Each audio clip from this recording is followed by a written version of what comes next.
Монгол Ардын намын баг хурлын 2 дугаар хуралдаан эхэлж, намын дарга учрал эрх чөлөөний 4 зам, 4 чөлөөлөлт сэдэвт илтгэл тавьжээ. Итгэлийнхээ төгсгөлд намын гишүүнээс хасагдж байгаа гишүүдийн нэрийг хэлсэн байна. Монгол Ардын намын даргын хувьд прокурорын байгууллагаас авилга албан тушаалын хэрэгт яллагдагчаар татагдсан улсын хурлын гишүүн Амар Баясгалан, эрчим хүчний сайд асан 50 бэх, үндсэн хууль зөрчсөн нь үндсэн хуулийн цэцгийн дүгнэлтээр тогтоогдсон улсын хурлын гишүүн Булган Туяа нам дамсан бүлэглэл байгуулж нийгмийг эмх замбраагүй байдалд удаа дараа дүрхрэн намын бодлого үйл ажиллагааг зохион байгуулалттайгаар гүтгэн харлуулж намын бодлогыг хувийн офисоос гуйвуулан завхруулж намын гишүүний ёс зүй сахилах хариуцлагыг уландаа гიშгсэн баг хурлын гишүүн асан Амундра нарыг Монгол Ардын намын гишүүнээс чөлөөлөх нь зүйтэй гэж үзэж байна гэжээ. Сайн байцгаана үзэгчдээ, глобал мэдээ эхэлж байна. Студидтэй хөтлөгч Гамбатын Баасан Сүр ажиллаж байна. Анхаарлаа хандуулна. Сүүлийн 10 жилийн хугацаанд 46 хүүхэд хурдан мориноос унаж нас барж, 52 хүүхэд бэртэж гэмтжээ. Монгол дээлийг Гиннесийн номд бүртгүүлнэ. Шинэ цас үзэсгэлэн 19 дэх жилдээ дэлгэгдлээ. Орос улс Европод дахин нэг атомын цахилгаан станц барихад бэлэн байна. Энэ амралтын өдрөөр давгийн лувсан шараа багсанд хүндэтгэл үзүүлнэ. Сүүлийн 10 жилийн хугацаанд 46 хүүхэд хурдан мориноос унаж нас барснаас 22 нь хориглосон хугацаанд буюу 11-р сарын 1-ээс 5-р сарын 1-ний хүртэлх хугацаанд мориноос унаж нас барчээ. Мөн 52 хүүхэд мориноос унаж гэмтсэн байна. Сар шөнийн баярын өмнөхөн буюу 2 дугаар сар гараад хөдөө орон нутгуудад хурдан морины үсэргээ сунгааны шинжтэй үйл ажиллагаанууд болж эхэлсэн. Засгийн газрын 2019 оны 57 дугаар тогтоолоор жил бүрийн 11-р сарын 1-ээс 5-р сарын 1-ний хүртэлх хугацаанд хурдан морины уралдаан үсэргээ сунгааг зохион байгуулахыг хориглосон. Тогтоолд 2025 оны 1-р сарын 29-нд өөрчлөлт оруулж, өвөл хаврын уралдаанд 18 хүртэлх насны хүүхдийг хурдан морь унуулахыг хориглож, 18 насаар хязгаарласан эрх зүй хэм хэмжээг тогтоосон. Гэвч тогтоолыг зөрчсөн үйлдэл тасрахгүй хүүхэд хохирсон хэвээр байна. Сар шөнийн баярын өмнөхөн Хөвсгөд аймгийн Галцсомд хурдан морины ажил хийж байсан унаач хүүхэд амь насаа алдсан энэ харамсалтай хэрэг гарсан. За энд бол хүний Хөвсгөд аймгийн хүүхд гэрүүл хөгжил хамгааллын газраас бол холбогдох шалгах ажиллагаанууд явагдаж байгаа. За хүний эрхийн үндэсний комисч мөн үүн дээр давхар хяналтаа тавиад явж байгаа. Төв аймгийн Сэргэлэн Баян зэрэг 2 сум, Увс аймгийн Наранбулаг, Тарайлан, Улаангом, Өлгий, Өндөр хангаа зэрэг 5 сум, Ховдын Эрдэнэ бүрэн Сүхбаатарын Онгон, Дорногов аймгийн Хатанбулаг, Дорндын Баян Түмэн зэрэг 6 аймгийн 11 сум, засгийн газрын тогтоолыг зөрчин хориглосон хугацаанд хурдан морьдын уралдаан, үсэргээний шинжтэй үйл ажиллагааг зохион байгуулсан байдаг. Хүний эрхийн үндэсний комисс тэдэнд шаардлага хөргүүлж хариуцлага тооцжээ. За мөн цагаан сарын баярын өмнө Төв аймгийн Сэргэлэн суманд бид хүн бүгдээрээ мэдж байгаа олон тооны уяачдын морины зүчээ байдаг энэ суманд хурдан морины үсэргээний шинжтэй тэр үйл ажиллагаа бол явагдсан. За энэтэй холбоотой бас Төв аймгийн хүүхд гэрүүл хөгжил хамгааллын газрын зүгээс бас хэн шалгалтын ажлуудыг зохион байгуулж байгаа. Хурдан морь унах нь үндэсний ондоошил мөн хэдий ч ондоошлог хадгалахын тулд хүүхдийн амь настыг золиослох, амьдралын чанарыг нь бууруулах нөхцөл байдлыг бий болгож болохгүй. Иймд хориглосон хугацаанд хүүхдээр хурдан морины ажил хийлгэхгүй байж, үсэргээ сунгаанд оролцуулахгүй байхыг уриалж шаардаж байна гэлээ. Үзэгчдээ үргэлжлүүлэн зарим үйл явдлын мэдээллийг цөөн үгээр хүргье. Онгорсаар гадаадын иргэн хариатын газар 8 улсын 95 гадаадын иргэнийг улсын хилээр оруулалгүй буцаажээ. Үүнд бүгд найрамдах Хятад ард улсын 74, бүгд найрамдах Солонгос улсын 6, Узбекистаны 4, Непалийн 4, Орос улбан улсын 2, Филиппин болон Киргизийн 2, Азербайджан улсын 1 иргэн багтжээ. Тэдгээр нь ирсэн зорилгоо тодорхойлж чадаагүй. Зорилгодоо нийцээгүй ангиллын визтэй байх болон буцах хөрөнгийн их усүрийн баталгаагүй визийн хүчинтэй хугацаа дууссан гэжээ. 2025 онд үл хөдлөх хөрөнгөтэй холбоотой 1000 гаруй залилан гарч 120 гаруй тэрбум төгрөгийн хохирол учирчээ. Үүний 50 тэрбум орчим төгрөгийг нь нөхөн төлсөн байна. Үл хөдлөх хөрөнгийн гэрчлэгээ лавлгааг хурамчаар үйлдэх явдал их байна. Иймд Мөнгөлийн платформоор газар дээр нь хүсэлтийг нь гаргуулж хамтран шалгах нь эрсдлээс найдвартай хамгаална гэж өмгөөлөгч Бат хоёр зөвлөж байна. Онгорсаар онцгой эдлийн алба хаагчид гол мөрний усанд цөмөрч осолдсон 12 удаагийн дуудлагаар газар дээр нь ажиллаж 4 иргэний амь насыг авраг хамгаалж 5 тээврийн хэрэгслийг татан гаргажээ. Тухайлбал энэ сарын 24-нд Буур нурт живсэн Toyota Prius 30 загварын автомашиныг 6 метрийн гүнээс татан гаргажээ. Тус үдлийн тэргэнд 6 хүн зочиж явснаас 4 нь живж 2 нь эсэмэнд гарсан байна. Монголын сагсан бөмбөгийн холбооны энэ улирлын плей-оффын тоглолтууд энэ бям гарагт буюу 28-ны бям гарагт эхэлнэ. Тоглолтууд SGFS баг, Завхан Brothers багтай, Хасын хүлгүүд Дархан United багтай, BCH Knight баг Хан Falcons багтай, Erdenet Miners баг Сэлэнгийн Бодонс багтай тус учраа таарчээ. Жил бүрийн 2 дугаар сарын 28-нд үндэсний бахархалт амтан Мазале Баавгаг хамгаалах өдрийг тэмдэглэдэг. Үүнтэй холбоотой байгаль орчин уур амьсгалын өөрчлөлтийн яам болон Цэнгэг усны нөөц байгаль хамгаалах төв хамтран 7 хоногийн турш Мазале Баавгаг хамгаалах түүний амьдрах орчныг хадгалан үлдэх олон нийтийн экологийн боловсрол оролцоог нэмэгдүүлэх зорилготой танин мэдхийн өдөрлөгийг зохион байгуулах гэж байна. Брэдэд хасах 30 хэмээн хүтэн үргэлжилж байна. Хэрв хасах 31 болон түүнээс дээш хэмээр хүтрвэл сурагчдын хичээлийг алсын зайд шилжүүлэх учиртай. Гэхдээ хүүтний ирж уярч байгаа тул боловсролын хороо аль болох алсын зайд хичээл сургалтын үйл ажиллагааг шилжүүлэхгүй байхыг хичээж байна.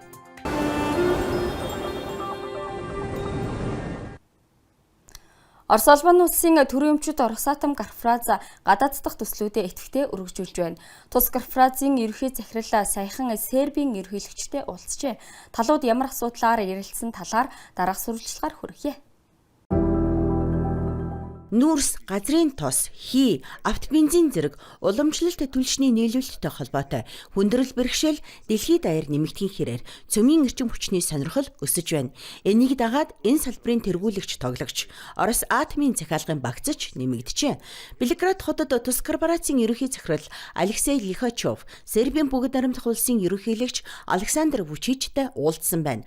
Талууд цөмийн эрчим хүчний салбар дахь хамтын ажиллагааг өргөжүүлэх, Сербийн компаниудыг Орос атомын гадаад төслүүдэд оролцуулах, мөн серб оюутнуудыг Оросын ихтэй сургуулиудад цөмийн мэргэжлэр сургах асуудлыг тус хэлэлцжээ. Здесь в Восточной Европе энд 100 Европт Орос зөвлөлтийн цөмийн аж үйлдвэр эртнээс зангууга тавьсан гэж хэлж болно. Оросын технологиуд энд хөгжсөөр орчин үеийн шин шатанд гарч байна. Үүний тод жишээ бол Унгар улс. Тэд Оросын технологиг хөгжүүлж, үүнийг өөрийн технологийн бүрэн эрхт байдал, эрчим хүчний хараат бус байдлын баталгаа гэж үзэж байна. Одоогоор Сербийн удирдлага улсдаа анхны атомын цахилгаан станц байгуулах боломжийг судалж байна. Орос атом Серб түншүүдтэй цогц хамтын ажиллагаа санал болгож байна. Наверное, только Зөвхөн станц барих туршлага бус бүхэл бүтэн салбарыг зохицоор нь бүрдүүлсэн туршлага Орос улс Орос атомд бий гэж бодож байна. Үүнд мэргэжилтэн бэлтгэх ажлын ихэнх хэсэг болон тоног төхөөрөмжийг дотоодын үйлдвэрлэлд нутагшуулах, шинжлэх ухааны салбарт харилцаа тогтоох, нийгэмтэй ажиллах зэрэг багтана. Бид хамгийн цогц саналыг дэвшүүлж байгаа гэж бодож байна. Ерөнхийлөгч энэ талаар аль хэдийн ийм замаар явж буй Унгар, Египет, Турк, Узбекистан, Казахстан болон бусад олон орны удирдлагчтай ярилцахтай ихтэй болсон байх. Харин энэ жагсаалтад Монгол улс одоогоор багтаагүй байна. Засгийн газар хар хорон орчимд бага урын атомын цахилгаан станц барих боломжийг судалж байгаа. Сергей Тучков, Гамбат Баасан сүрэн профессор Маралма, Iced Global Араб Дэлхийн агентлагийн материалын дагуу бэлтгэлээ. Монгол хүнийг дээлгүүгээр төсөөлхийн аргагүй. Дээлтэй Монгол дэлхийн бусад үндэстнээс онцгой ялгарч харагддаг. Энэ утгаараа дээлийг генесийн номд бүртгүүлэх оролдлогыг Батцүү компани санаачлан эхлүүлж, тэдний санал санаачлага бодит биелэл болоод байна.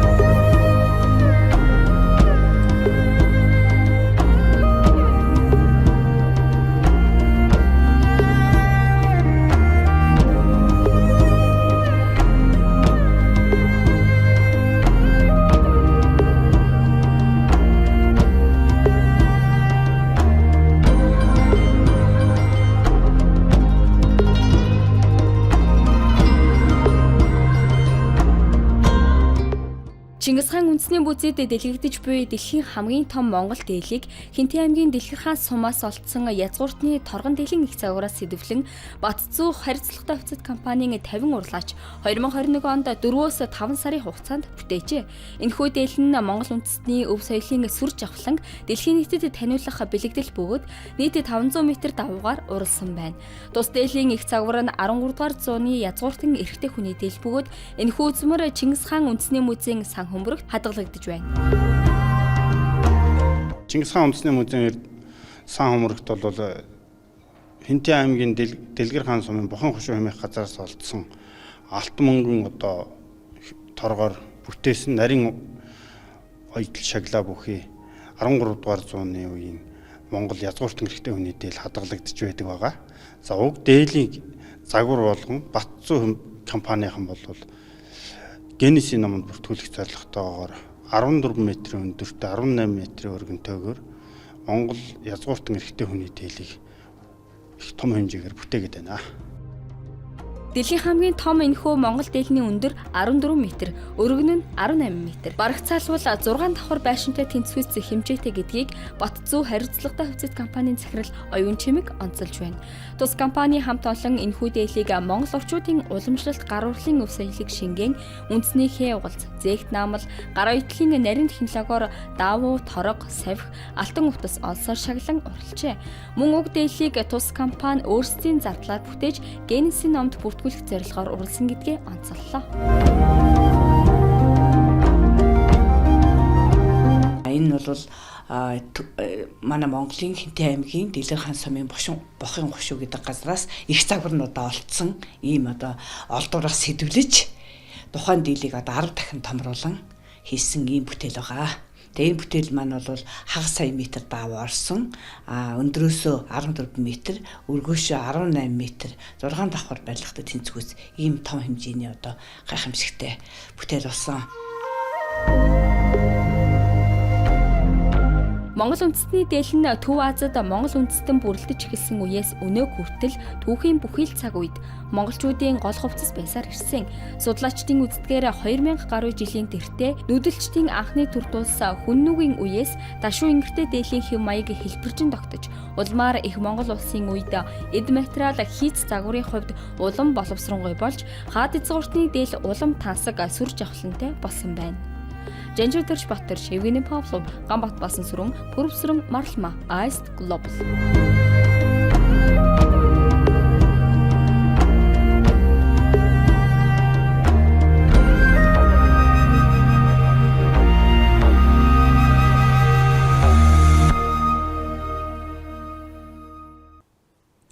Монголын телеграфийн урлагийн нэгдсэн холбооноос жил бүр зохион байгуулдаг Шинэ цас үзэсгэлэн 19 дахь жилдээ байгалийн шинжлэх ухааны үндэсний музейд гарч байна.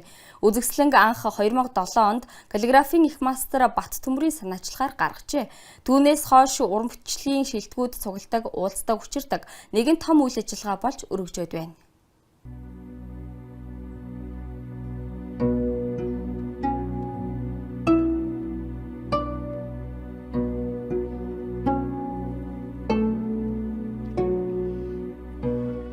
Тус үзэсгэлэнд энэ жил манай улсаас гадна Орос, Албани улс, бүгд найрамд Хятад ард улсын өр Монголын өөртөө зас хорны 56 уран бүтээлчийн 70 гаруй бүтээл иржээ. Үүнээс шилдэг бүтээлийг шалгаруулан олон нийт танилцуулж байна. Үзэсгэлэнгийн нээлтийн үеэр каллиграфийн их мастер Баттөмөр агсны нэрэмжит мөнгөн гэргээний эзэн шилдэг залуу каллиграфч гэсэн хоёр шагналын эзэдийг тодруулсан. Мөнгөн гэргээний эзнэр уран бүтээлч гэрэл сайхан тодорсон бол шилдэг залуу каллиграфчаар Монгол улсын их сургуулийн хэл шинжилгээ хөтөлбөрийн 1-р курсын оюутан Баяр Эрдэнаар тодорчээ. За юун дөрөнд эхлээд 23 дугаар сургууль би Монгол хичээл сурсан. Тэгээд анх 6 дугаар ангид орж ирж байгаа тосоо гэд манай сургуулийн клуб байдаг. Тэр клубыг манай ангийн багш удирдах таарсан. Тэгээд бид хоёр би тэр клубд ороод тэгээд манай ангийнхан бүгдээрээ ороод яг тэр клубээс бүгдээрээ яг биер эмчлэг сурч эхэлсэн. Тэгээд тэр хугацаанаас эхлээд одоо 7 жил өнгөрсөн байна. За тэгээ энэ уг үзэсгэлэнд болохоор би Хөх Монгол хэмээгтгүй гэдэг бүтээлээр оролцсон. Тэгээ энэ Шинэ цас гэдэг уран одоо каллиграфчдын нэгдсэн үзэсгэлэн болохоор каллиграфч болгоны хүсэл болсон тийм үзэсгэлэн байдаг. Тэгээд миний хувьд болохоор энэ жил анх удаа оролцож үзсэн. Баяр Эрдэнэ каллиграфийн урлагаар хичээллээд 7 жил болж байна. Анх уран бичлэгээр хичээллэхэд түүний бага ангийн багш Зол Жаргал асар их нөлөө үзүүлжээ.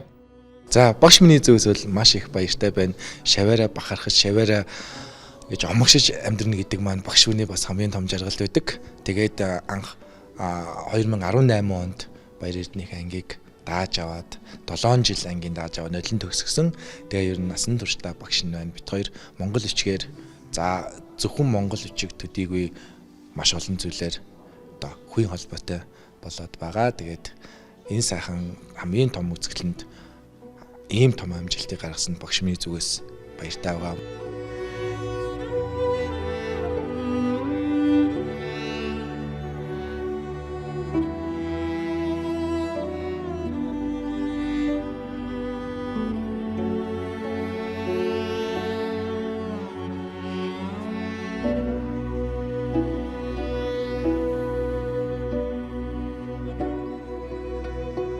Тэрээр Хөх Монгол хэмээгдэхүү хэмээх бүтээлээрээ шилэг залуу каллиграфчин шагналыг хүртсэн байна.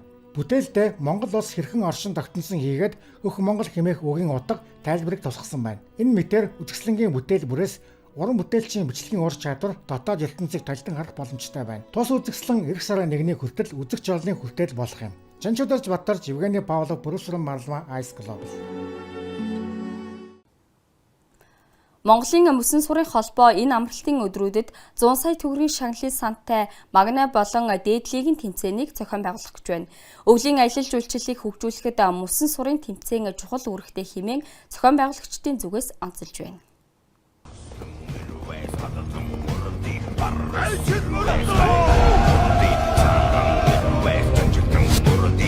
Монголын мөсөн сурын холбооноос 2 жил дараалан 100 сая төгрөгийн шагналын цантай тэмцээнийг зохион байгуулахаар төлөвлөжээ. Мөсөн сурын харвааг Баян-Үлгийн аймгийн Булган сумынхан хөгжүүлж ирснийг өргөжүүлэх зорилгоор 2008 онд холбоо байгуулжээ. Гэхдээ уг спортын хөгжил эртнээс холбоотой.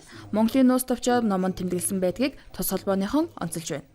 1973 онд Жамав Тэмүүж хоёр одоо 2 дахь гаанд барилцахдаа онон голын мөсөн дээр нэг нь Ирөний ясаар хийсэн дуудсан нөгөөх нь бол өсгийн үеийн одоо сум бэлгэж 2 дахь гаанд барилцсан энэ түүхтэй бас энэ харваа маань тэгэхээр эртний ийм харваа байгаа.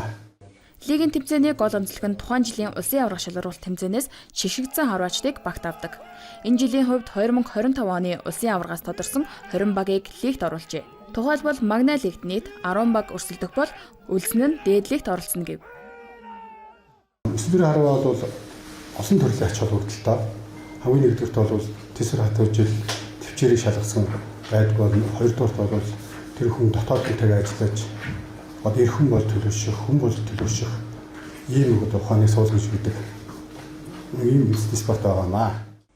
Тэмцээн энэ сарын 27-оос 28-ыг дуустал Налайх дүүргийн Цонжин болдогт байрлах уурхайн дуу зурхад болно. Сонирхуулахад Мөсөн сурын холбоо нь 21 аймгийн нийслэлийн 9 дүүргийн гадны улсад 5 салбар холбоотой үйл ажиллагаа явуулдаг. Нийт 15,000 гаруй гишүүн дэмжигчтэй. 2014 оноос спортын цол зэрэг, 2021 оноос улсын цол зэрэг болгож эхэлсэн. Одоогоор 300 гаруй спортын цол зэрэгтэн төрөөд байгаа бол 100 гаруй тамирчин аймаг улсын цолтой болжээ. Өвлийн аялал жуулчлалыг хөгжүүлэхэд Мөсөн сурын тэмцээнийг гол салбар болон хөгжүүлж байна.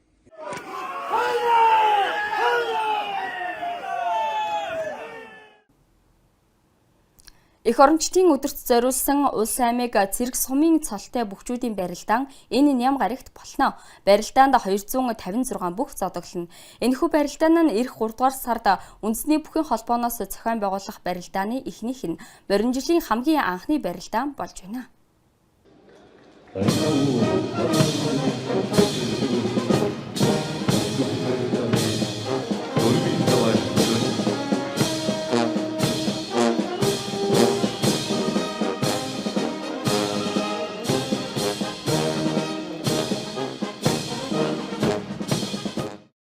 Монголын үндэсний бүхийн холбооноос эх 3 дугаар сард нийт 9 удаагийн бүхийн барилдааныг зохион байгуулахаар хувиар гарчээ. Үүний эхнийх нь эх орончдын өдөрт зориулсан улс аймаг цэрэг сумын цолтой 256 бүхийн барилдаан болж байна. Барилдаан 3 дугаар сарын 1-ний 13 цагт Монгол бүхийн өргөнөө эхэлнэ. Барилдааны яг эд одоо шимтэн үзчихсэн бидний хувьд бас харахад бас үнэхээр гоё барилдаантай баг. Тэгш өрцөн дээрс урагшаа хөнтрөөд давсан зүүн талдаа. Үргэлжлээд 3 дугаар сарын 7-ны Бям гарагт Хангайн Ган Эрдэнэ компаниас Завхан аймгийн Төдөвтэй сумын түүхт 100 жилийн ой зориулсан тус сумын харьяад улсын начин усныхын Балжин нэмийн дэрэмжит улс аймаг цэрэг сумын цолтой 128 бүхий барилдааныг зохион байгуулна. За асуулын хөл тэгсэн юм. Яг бол асуул тэглэггүй харагдаж байна. Завхан аймгийн Яруу сумын яриад Gem International Group хэлжээ спортроо Завхан дайны дивизионыг Монгол Улсын гавь тамирч улсын зан лав гэрэл улсын начин Дарма Жанцанг баруун талд нь хонготоод дөрөв давлаа. 3 дугаар сарын 13-ны Баасан гарагт сумын цолтон болон залуу бүхчүүдийн барилдаантай. Харин 14-ны Бямб Монгол цэргийн өдөрт зориулсан улс аймаг цэрэг сумын цолтой болон залуу 128 бүхий барилдаан болно. Мөн 15-ны Нэм гарагт Баян-Хонгор аймгийн Баян-Овоо сумын түүхт 80 жилийн ой зориулсан тус сумын харьяад улсын гард Пунцгийн Сүхбаатарын нэрэмжит улс аймаг цэрэг сумын цолтой 128 бүхий барилдаантай. Уран барилдаанд харцаг төрөгийн Баасан хүү Торонто аймгийн Баян улс сум яриад улсын харьцаг бэлгүүдэд оноолт харсан. Улсын Арслан Батмагна баруун Синжигний барьц Сугонхрын барьцтай болоод. За зүүн гар Зодгны ард. Зодог арлаа татгаад авлаа. Цаашлаад 21-ний Бям гарагт Наврзын баярт зориулсан улс аймаг цэрэг сумын цолтой болон залуу 256 бүхий барилдаан болно. Үргэлжлээд 22-ны Нэм гарагт Mobicom корпорацийн нэрэмжит барилдаантай. Хавирсаа хавираад гүйцээсэн. Өвсгөл аймгийн Эренчин төм сумын ууг бол Дундгой аймгийн Эрдэнэтлээ сумын яриад Апокампо Алдар спортрооны аймгийн уртарсан Амгалан Баатар улсын арслан Пүрэв давгаар 4 давлаа. 3 дугаар сарын сүүлийн 7 хоног буюу 28-ны Бям гарагт үндэсний бүхий холбооны Алтан цумын барилдаан болно. Тус барилдаан 6 дугаар тойргийн сүүлийн хагас барилдаан бөгөөд 7 дугаар тойрог буюу тус тойргийн эхний хагасын барилдаан 29-ний Нэм гарагт эхэлнэ. Энэ амралтын өдрөөр Хөдөлмөрийн Баатар төрийн шагналт ардын жүжигчин хөгжмийн зохиолч Давгийн Лувсан Шаравт хүндэтгэл үзүүлнэ. Ардын урлаг хийгээд хөгжмийн зохиолын нэрт төлөөлөгчдийн нэг Жамблын Эмийн дамрын бүтээл Үүлийн 3 толгой бүжгэн жүжигийг тоглоно. Түүнчлэн Бавуугийн Лавсүрэнгийн Үгэлэгдсэн хайр жүжигтэй өвөрмөц сонин содон мэдрэмж төрүүлэх тоглолт үйл явдлууд та биднийг хүлээж байна. Сонгодог урлагийн болон хөгжмийн ертөнцийн томоохон төлөөллийн нэг Давгийн Лувсан Шаравын мэндэлсний 100 жилийн энэнд тохиож байна. Улсын дөрвөлжин эрдэм театр тус театрын алтан үеийн төлөөлөл хийгээд багштай зориулан Лувсан Шарав сантай хамтран түүний уран бүтээлийн дээчсээс бүрдсэн гала концертыг 3 дугаар сарын 1-ний 17 цагт хийхээр болжээ. Лувсан Шарав агссан хүүхэд багчуудын дуулах дуртай Мамун Ашраас авахуулаад 400 гаруй нийтийн дуу, Ари Рамас, 8 дүр, 9 бүжгийн жүжиг, 10 орчим магтуу, хөгжимд жүжиг 20 шахам баримтат болон уран сайхны киноны хөгжим бичсэн юм. Улсын дөрвөлжин эрдэм театрт 28-ны 17 цагаас их зохиолч Нацаг Доржийн учиртай 3 толгой жүжигээс сэтгүүлсэн Үүлийн 3 толгой бүжгийн жүжигийг тоглоно. Уг жүжигийн хөгжмийг нэрт Ёочин хөгжимчин Мин Дамар үндэсний хөгжимд зориулан анх бичжээ. Харин 2007 онд уг хөгжмийг улсын гавьяц зүтгэлтэн боролтой симфони найрал хөгжимд хөрвүүлсэн байна. Улсын драмын эрдэм театр гал морин жилийн эхний тоглолтоо төрийн шагналт Хөдөлмөрийн Баатар ардын уран зохиолч Бавуугийн Лавсүрэнгийн зохиол улсын гавьяц зүтгэлтэн Намнангийн Нармбаатрын найруулга Үгэлэгдсэн хайр уянгийн драмын жүжигээр эхлүүлж байна. Эрчим төвчлийн нүргээнд хүн чанар, мөн чанараа хадгалан үлдэхийг хичээж буй гэр бүлүүд болон нийгэмд өгүүлэгдэж буй хүнлэг нэмжил сэтгэлийн дуу хоолойг сонсох тус жүжигийг 28-ны 18 цагаас тоглоно.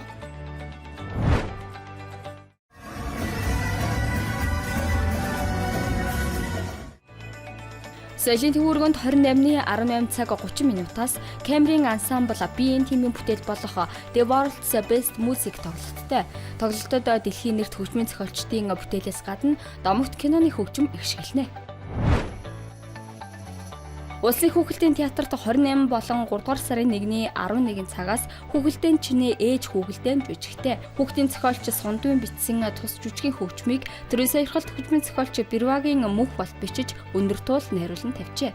Түүнчлэн тус театрт 28 болон 3 дугаар сарын 1-ний 15 цагаас Хөхөө намжил Монгол Ардын үлгэрээс сэтгүүлсэн Морихур хүүхэлдэйн драмын жүжигтэй. Тус жүжигийн хүүхэлдэйн урлаачаар соёлын тэргүүний ажилтан Инх Хамгалан, Төвлөр болон Тамир зураачаар нь Анхбаатар нар ажиллаж даваа сүрэн ариулан тавьжээ. Монголын үйлдвэрчний эвлийн соёлын төв ордонд 3 дугаар сарын 1-ний 19 цагаас яруу найрагч ая зохиогч Саран Туяагийн аз жаргал сэтгэлээс тоглолттой. Одоо бусад үйл явдлын мэдээлэл хүргэе. Шинжлэх ухааны технологийн их сургуульд ирээдүйн инженерүүд 2026 улсын 4-р олимпиадын 1-р шат эхэлнэ. Нийслэлийн 92 дугаар сургууль дээр Баянзүрх дүүргийн өсвөр үеийн аврах шалгаруулах 100 буудал даамын тэмцээн эхэлнэ. Монголын шувуулахын холбооноос шувуулахуй ба аялал жуулчлал сэдвт сургалт зохион байгуулна. Гар барилдааны улсын аврах шалгаруулалт тэмцээн болно. Хаврын сорилго 2026 шатрын тэмцээн эхэлнэ. Ice Global амралтын өдрүүдэд болох соёл урлаг спортын зарим үйл явдлын мэдээллийг танилцууллаа. Эрхэм үзэгчдээ та бүхэнд глобал мэдээ баасан гарагийн дугаараа хүргэлээ. Анхаарал хандуулан хамт байсанд баярлалаа. Баяртай.